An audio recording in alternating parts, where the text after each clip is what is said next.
আসসালামু আলাইকুম বন্ধুরা, আশা করি আপনারা সকলেই ভালো আছেন আর আপনারা দেখছেন সত্যের শিক্ষা ইউটিউব চ্যানেল। বন্ধুরা, আজকের ভিডিওতে আমরা বলবো যে মৃত্যুর পর আত্মা কোথায় যায় এবং তার সাথে ঠিক কি কি ঘটনা ঘটে সেই সম্পর্কে একটি বিস্ময়কর ঘটনা, যা শুনে আপনার মন ছুঁয়ে যাবে ইনশাআল্লাহ। তাই ভিডিওটি একেবারে শেষ পর্যন্ত দেখবেন। একদিন নবী করিম রাসূল সাল্লাল্লাহু আলাইহি ওয়াসাল্লামের একজন সাহাবী মারা গেলেন। রাসূল পাক সাল্লাম উনার জানাজা পড়াবে। তারপর একদল সাহাবী মৃতদেহ কবর দেওয়ার জন্য কবরস্থানে নিয়ে আসলে। সবার সাথে আমাদের নবী রাসূল সাল্লাল্লাহু সাল্লাম হেঁটে হেঁটে আসছিলেন কবরস্থানে। এসে দুজন সাহাবী কবর খুঁড়তে শুরু করলেন। কবরস্থানে উপস্থিত সবাই মৃতদেহকে ঘিরে বসে আছে। কবর খনন শেষ না হওয়া পর্যন্ত অপেক্ষা করছে। সবাই চুপচাপ, নীরব ও শান্ত একটি পরিস্থিতি। নবীজি গভীর মনোযোগ দিয়ে কবর খোঁড়া দেখছিলেন। একটু পর তিনি সবার দিকে তাকিয়ে জিজ্ঞাসা করলেন, তোমরা কি জানো মানুষ মারা যাওয়ার পর তার আত্মার কি হয়? সবাই খুব আগ্রহ নিয়ে নবী সাল্লাল্লাহু আলাইহি ওয়াসাল্লামকে বললেন, ইজা রাসূলুল্লাহ, আমাদেরকে বলুন। সাহাবীদের কথা শুনে নবীজি একটু চুপ করে থাকলেন। সবাই ওনার কাছে এসে ঘিরে বসলেন।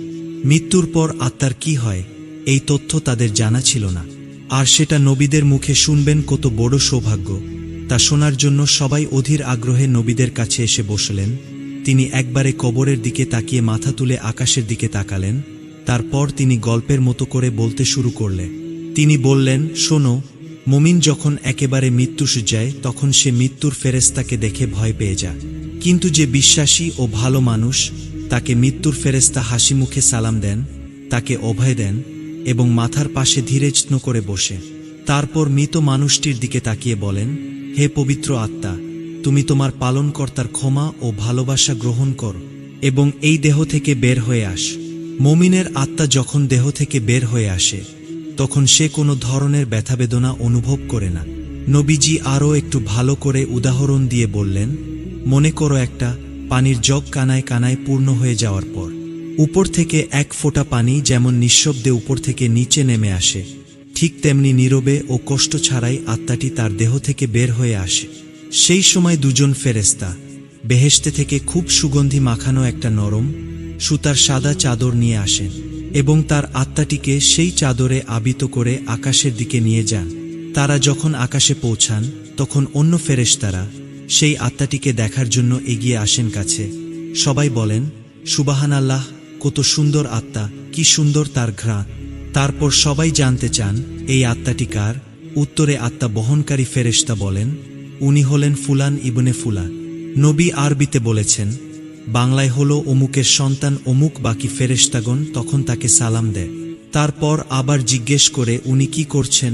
ওনার আত্মা এত সুঘ্রাণ কেন? তখন আত্মা বহনকারী ফেরেশতাগণ বলেন, আমরা শুনেছি মানুষজন নিচে বলাবলি করছে, উনি একজন ভালো মানুষ ছিলেন, আল্লাহর ভালো বান্দা, অনেক দয়ালু, মানুষের অনেক উপকার করেছেন। এতটুকু বলার পর নবীজি একটু থামলেন। তারপর সবার দিকে ভালো করে দৃষ্টি দিয়ে উনার কণ্ঠটা একটু বাড়িয়ে বললেন, এই কারণে বলছি, সাবধান, তোমরা কিন্তু মানুষের সাথে কখনো খারাপ ব্যবহার করবে না। তুমি মারা যাওয়ার পর মানুষ তোমার সম্পর্কে যা যা বলবে, এই আত্মা বহনকারী ফেরেশতারা আকাশে গিয়ে ঠিক একই কথা অন্যদেরকে বলবে। এই কথা বলে তিনি আবার একটু চুপ করলেন এবং কবরটার দিকে দৃষ্টি দিলেন। এরপর আবার বলতে শুরু করলেন, এই সময় মানুষ যখন পৃথিবীতে মৃতদেহকে কবর দেওয়ার জন্য গোসল দিয়ে প্রস্তুত করবে, তখন আল্লাহ তাআলা আত্মা বহনকারী ফেরেশতাদেরকে বলবেন, যাও, এখন তোমরা আবার এই আত্মাকে তার শরীরে দিয়ে আসো। মানুষকে আমি মাটি থেকে বানিয়েছি, তাই মাটির দেহে তার আত্মাকে আবার রেখে আসো। সময় হলে তাকে আমি আবার পুনরায় জীবন দেব। তারপর মৃতদেহকে কবরে রেখে যাওয়ার পর দুজন ফেরেশতা আসবেন। তাদের নাম মুনকার ও নাকির। তার মৃতের সৃষ্টিকর্তার ধর্ম ও নবীর সম্পর্কে জিজ্ঞেস করবে। মুনকার নাকির চলে যাওয়ার পর আত্মাটি আবার অন্ধকার কবরে একাকিত্ব হয়ে যাবে। সে এক ধরনের অজানা আশঙ্কায় অপেক্ষা করবে, কোথায় আছে, কি করবে। এক অনিশ্চয়তা এসে তাকে ঘিরে ধরবে। এমন সময় সে দেখবে খুব সুন্দর একজন তার কবরে তার সাথে দেখা করতে এসেছেন। তাকে দেখার পর আত্মাটি ভীষণ মুগ্ধ হবে। এত মায়াবী ও সুন্দর তার চেহারা সে জীবনে কোনো দিন দেখেননি। তখন আত্মাটি তাকে দেখে জিজ্ঞেস করবে, তুমি কে?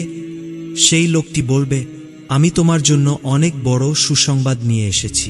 তুমি দুনিয়ার পরীক্ষায় উত্তীর্ণ হয়েছ। তোমার জন্য আল্লাহ তাআলা জান্নাতের ব্যবস্থা করেছে।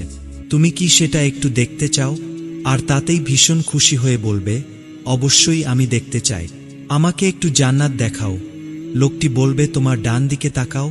আত্মীটি তখন ডানে তাকিয়ে দেখবে কবরে দেওয়ালটি সেখানে আর নেই। সেই দেওয়ালের দরজা দিয়ে অনেক দূর সুন্দর বেহেশত দেখা যাচ্ছে।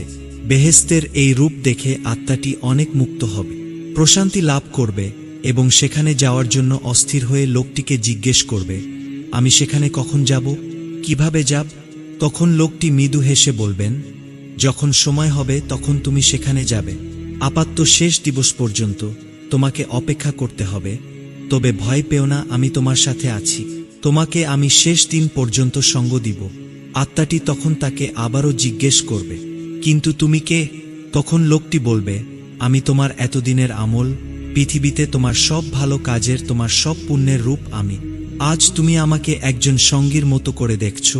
আমাকে আল্লাহ তাআলা তোমাকে সঙ্গ দেওয়ার জন্যই এখানে পাঠিয়েছে।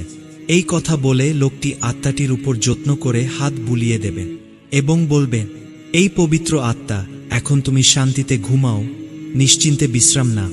এই কথা বলার পর আত্মাটি একনজোরে বেহেশতের দিকে তাকিয়ে থাকবে এবং এমতো সময় থাকা অবস্থায় গভীর প্রশান্তিতে ঘুমিয়ে পড়বে। নবী এতটুকু বলে আবার একটু থামলেন। সাহাবীরা তখন গায়ের কাপড় দিয়ে ভেজা চোখ মুছলেন। আল্লাহ আমাদের পবিত্র আত্মা হওয়ার তৌফিক দান করুন। আমিন। প্রিয় বন্ধুরা, কেমন লাগলো আমাদের আজকের এই ঘটনাটি কমেন্ট করে অবশ্যই জানাবেন। আজ তাহলে এ পর্যন্ত। আপনারা ভালো থাকবেন, সুস্থ থাকবেন। আল্লাহ হাফিজ।